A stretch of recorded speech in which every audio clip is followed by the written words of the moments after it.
ના એક એક કરીને પાન લેવાની ઝંઝટ, ના એક એક કરીને પાનની ઉપર મસાલો બનાવી મસાલો ચોપડવાની ઝંઝટ. એકદમ સિમ્પલ રીતે આપણે આજે બનાવીશું ગુજરાતી પાત્રા, એ પણ એકદમ સિમ્પલ રીતે અને ખૂબ જ સ્વાદિષ્ટ એવા બનશે. જે રીતે આપણે મસાલો લગાવીને બનાવીએ ને એનાથી પણ મસ્ત સ્વાદિષ્ટ આજે આપણે પાત્રા બનાવી તૈયાર કરીશું.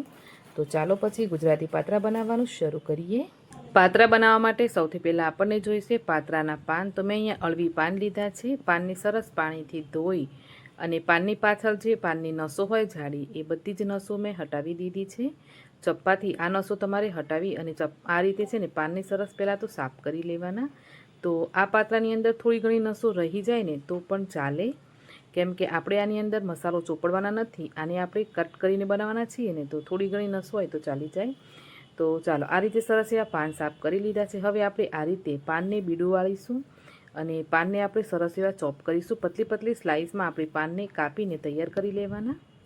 આ રીતે મેં 10થી 12 પાન લીધા હતા અને આ રીતે ચોપ કરી અને તૈયાર કરી લેવાના છે. તો અહીંયા છે ને મેં અડધા પાન ચોપ કર્યા, અડધા ત્યાર પછી ચોપ કર્યા છે. તો ટોટલ પાન મેં છે ને અહીંથી 12થી 13 જેટલા પાન લીધા હતા. ઘરે જ પાન કર્યા છે, તો મારી પાસે સરસ એવા તાજા પાન હોય છે, તો મેં આ રીતે બનાવ્યું છે, બરાબર. અને હવે આપણે લેશું બેસન. તો બેસનને હંમેશા ચાળીને જ લેવું. તો અહીંયા મેં ચાળણીમાં લઈ અને બેસનને સરસ એવું ચાળી લીધું છે. તમે છે ને કોઈ પણ બેસનની વસ્તુ બનાવો ને તો હંમેશા બેસન ચાળીને બનાવજો.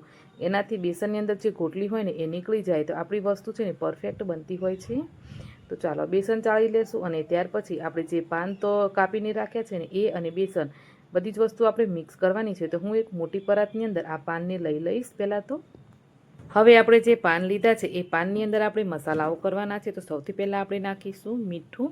તો અહીંયા 1થી 1.5 ચમચી જેટલું મેં મીઠું લીધું છે. મીઠું અહીંયા સ્વાદ પ્રમાણે એડ કરવાનું છે. તમે થોડી વાર રહી ચાખીને પણ એડ કરી શકો છો. હવે 1થી 1.5 ચમચી જેટલું લાલ મરચું પાવડર, તીખાશ પ્રમાણે લાલ મરચું પાવડર લઈ શકાય છે. 1થી 1.5 ચમચી જ મેં ધાણા જીરું પાવડર લીધું છે. 1 ચમચી હળદર પાવડર લીધું છે. અડધી ચમચી અજમો લીધો છે, જેને આ રીતે હાથેથી ક્રશ કરીને એડ કરી દેશું આની અંદર. ત્યાર પછી આપણે કાળા તલ લેશું 1 ચમચી અને સફેદ તલ લીધા છે મેં 3 ચમચી. જો તમારી પાસે કાળા તલ ના હોય તો તમે સ્કીપ કરી શકો છો, બંને હોય તો બંને લેવાના, એનાથી નાસ્તો દેખાવામાં થોડો સારો લાગે છે. ત્યાર પછી આંબલીની ચટણી લેશું 3થી 4 ચમચી જેટલી. તો પાત્રાની અંદર હંમેશા આંબલી કે આંબલીનું પાણી કે આંબલીની ચટણી નાખો ને તો એનાથી સ્વાદ બહુ જ મસ્ત આવતો હોય છે. જો તમારી પાસે આંબલી ના હોય તો તમે લીંબુનો રસ પણ લઈ શકો છો, પણ બની શકે ત્યાં સુધી ખાટી આંબલીનું પાણી લો ને તો બહુ જ ટેસ્ટ સારો આવે. ઠીક છે. 1 ચમચી મેં ચાટ મસાલો એડ કર્યો છે અને 1 ચમચી જ અહીંયા મેં સંચળ પાવડર લીધો છે. થોડી ગાંઠો હતી તો હાથેથી ક્રશ કરીને એડ કરી દીધું છે. અને ત્યાર પછી આપણે લેશું 1 ચમચી જીરાનો પાવડર અને 1 ચમચી મેં અહીંયા હિંગ લીધી છે. ત્યાર પછી આદુ અને લસણની પેસ્ટ એડ કરવાની છે. તો રેડીમેડ પેસ્ટ હતી તો મેં એ લઈ લીધી છે, મારી પાસે ફ્રેશ બનાવેલી નહોતી. ફ્રેશ બનાવીને લેશો તો વધારે નાસ્તો સારો લાગશે. હવે 4થી 5 લીલા મરચાં લેશું અને ચોપ કરીને એડ કરી દેશું. તમે કૂટી અને એને થોડા પીસીને પણ લઈ શકો છો.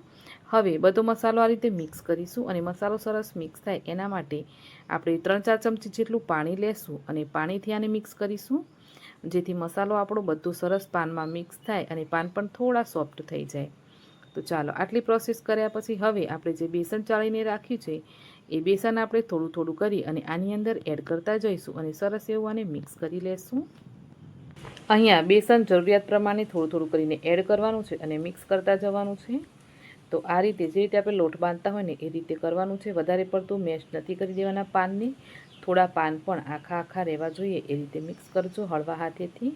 સરસ એવું મિક્સ કરી લેવાનું. મને એવું લાગ્યું ને કે હું આની અંદર થોડી સૂજી એડ કરું, તો પછી મેં છે ને 1 મુઠ્ઠી જેટલી આમાં સૂજી પણ લીધી છે. એનાથી નાસ્તાનો સ્વાદ બહુ જ મસ્ત આવેલો અને ટેક્સચર એનું થોડું દરદરું થયેલું, જેથી આપણે જ્યારે પાત્રા બાફ્યા ને ત્યારે પાત્રા થોડા સૂકા સૂકા અને સરસ બનેલા. તો આ રીતે સૂજી પણ થોડી તમે લઈને બનાવીને ટ્રાય કરજો. કદાચ તમે બેસનથી ઘણીવાર બનાવીને ટ્રાય કરી જ લીધો હશે. તો ચાલો આ રીતે સરસ એવો લોટ બાંધી આપણે તૈયાર કરી દીધો. લોટને આપણે થોડો ઢીલો રાખીશું, વધારે પડતો કડક નહીં કરી દેવાનો. હાથમાં તેલ લગાવી અને આ રીતે આપણે બધા જ લોટમાંથી થોડા થોડા લોવા લઈ અને રોલ બનાવી તૈયાર કરી લેશું. તો જે રીતે આપણે મુઠિયા બનાવીએ ને બસ એ રીતે જ આપણે રોલ બનાવી તૈયાર કરી લેવાના છે. ત્યાર પછી આપણે સ્ટીમરવાળી કઢાઈ લેશું, એની અંદર પાણી લઈ લેશું અને જે જાળી આવે એને આપણે તેલથી થોડી ગ્રીસ કરી લેશું અને બધા જ પાત્રાને આની ઉપર આપણે આ રીતે ગોઠવી દેવાના છે અને ત્યાર પછી આને આપણે સ્ટીમ કરવા માટે મૂકી દેશું. તો હવે આ પાત્રાને સ્ટીમ કરવા માટે તમારે 15થી 20 મિનિટ જેટલો ટાઈમ લેવાનો છે.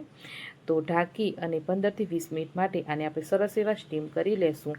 સ્ટીમ કર્યા પછી તમે જોશો 15 કે 20 મિનિટ પછી તો આ રીતે તમારા જે રોલ છે ને એ થોડા ફૂલી ગયા હશે અને રોલની અંદર થોડા છે ને ક્રેક પડી ગયા હશે. અને આ રીતે ચપ્પુ નાખીને તમે જોશો ને તો ચપ્પુ તમારું એકદમ ક્લીન નીકળશે, જરા પણ બેસન ચોંટીને નહીં આવે. મતલબ કે પાત્રા સરસ બફાઈ ગયા છે. થોડા ઠંડા થાય એટલે કટ કરી લેશો આ રીતે. તો આ રીતે તમે જ્યારે કટ કરશો ને ત્યારે તમને જે પહેલાં પાત્રા બનાવીને આપણે ચોપડીને એના જેવી એની અંદર લેયર્સ નહીં દેખાય, પણ જ્યારે તમે આ રીતે તોડીને જોશો ને ત્યારે એની અંદર સરસ એવી લેયર્સ દેખાશે. તો સાચે જ કહું છું દોસ્તો, આ રીતે પણ તમે પાત્રા બનાવી શકો છો, બહુ જ મસ્ત લાગે છે. હા, દેખાવમાં થોડા ઉપર નીચે રહેશે, બાકી તો મસ્ત બનશે. હવે વઘાર કરવા માટે તેલ લેશું, એની અંદર રાઈ, જીરું અને 3થી 4 ચમચી જેટલા તલ એડ કરીશું અને મીઠો લીમડો નાખી સરસ વઘાર કરી લેશું. તો તમે આ રીતે વઘાર એકદમ બધા સાથે પણ કરી શકો છો અને થોડા તમારે છે ને એક્સ્ટ્રા ક્રિસ્પી કરવા હોય તો તમે આ રીતે ગોઠવી અને થોડા ક્રિસ્પી પણ કરી શકો છો. તો આ પાત્રા છે ને મેં થોડા ક્રિસ્પી કર્યા હતા એટલે એનો કલર થોડો આ રીતનો આવ્યો છે અને મસ્ત ખાવામાં ટેસ્ટી એવા બનીને તૈયાર થયા છે. તો તમે પણ આ રીતે એકવાર પાત્રા બનાવીને ટ્રાય જરૂર કરજો. અને હા, તમે બનાવીને ટ્રાય કરો પછી તમને પાત્રા કેવા લાગે છે કોમેન્ટ કરીને જરૂરથી કહેજો મને. અને આજની રેસીપી તમને પસંદ આવી હોય, ચેનલ ઉપર નવા હોવ તો પ્લીઝ ચેનલને સબસ્ક્રાઈબ જરૂરથી કરજો. તો ચાલો મળીશું એક આવી જ નવી રેસીપી સાથે. આવજો, બાય.